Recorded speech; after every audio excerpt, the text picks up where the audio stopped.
Pemirsa, dampak perang Ukraina dan Rusia mengakibatkan kenaikan harga pangan dunia hingga kelangkaan minyak goreng di seluruh dunia, termasuk di Indonesia. Namun pengamat menilai kenaikan pangan sebetulnya bisa dicegah sejak pandemi corona.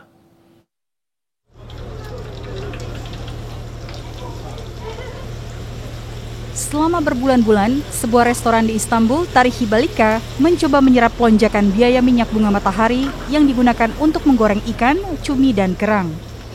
Tetapi pada awal April, dengan harga minyak hampir 4 kali lebih tinggi dari tahun 2019, restoran ini terpaksa menaikkan harga menu. Keadaan kini bahkan memburuk, beberapa pelanggan lama melihat menu dan langsung pergi. Ekmek mesela fiyatını duyan ilk defa geri dönen oldu. Yani eski yıllarda yapıyorduk. Zam olmuş diyor, bir şey demiyor. Ama bu sene yani adam geri dönüyor yani. Demek ki yok artık, hani onu vermeye gücü yetmiyor. Harga minyak goreng global telah meningkat sejak pandemi COVID-19 dimulai karena berbagai alasan, mulai dari panen yang buruk di Amerika Selatan hingga kekurangan tenaga kerja terkait virus dan permintaan yang terus meningkat dari industri biofuel. Perang di Ukraina yang memasok hampir setengah pasokan minyak bunga matahari dunia atau di atas 25% dari Rusia telah mengganggu pengiriman dan membuat harga minyak goreng melonjak. Ini adalah dampak terbaru dari pasokan makanan global dari perang Rusia dan kenaikan biaya lainnya yang membebani rumah tangga dan bisnis saat inflasi melonjak. Konflik tersebut semakin memicu biaya makanan dan energi yang sudah tinggi dan memukul orang-orang termiskin.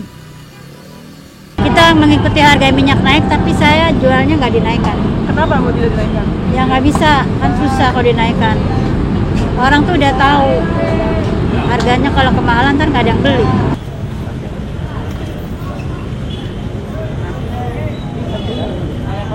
Ya sedih lah, kita dagang udah susah, tambah susah kan.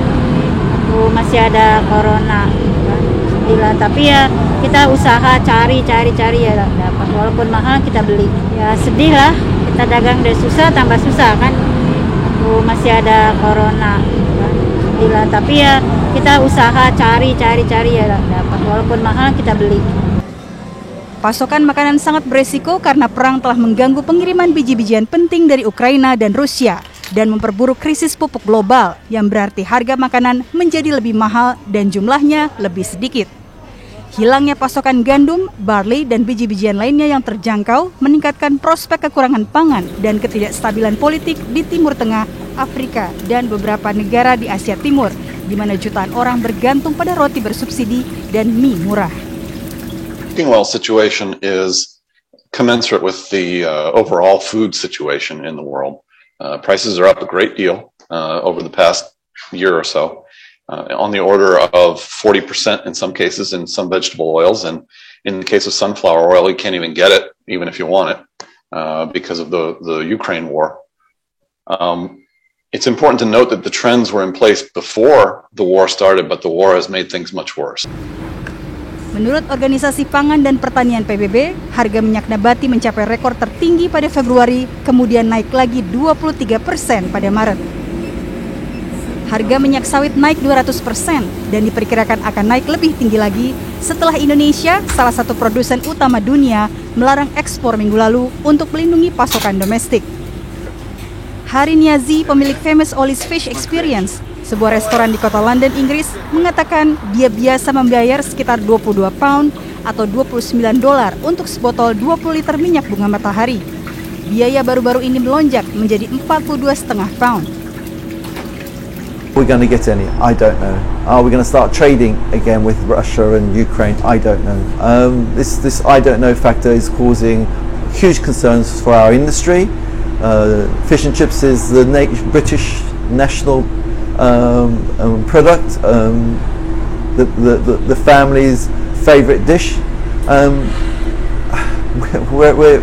We may lose it if it carries on like this. Very, very scary, and I don't know how our industry, fish and chips industry, is going to cope. Tapi yang lebih mengkhawatirkannya dibandingkan kenaikan harga adalah ketika benar-benar kehabisan minyak bunga matahari. Niazi berpikir untuk menjual truknya dan menggunakan uang tunai untuk membeli minyak guna memastikan bisnisnya dapat terus beroperasi.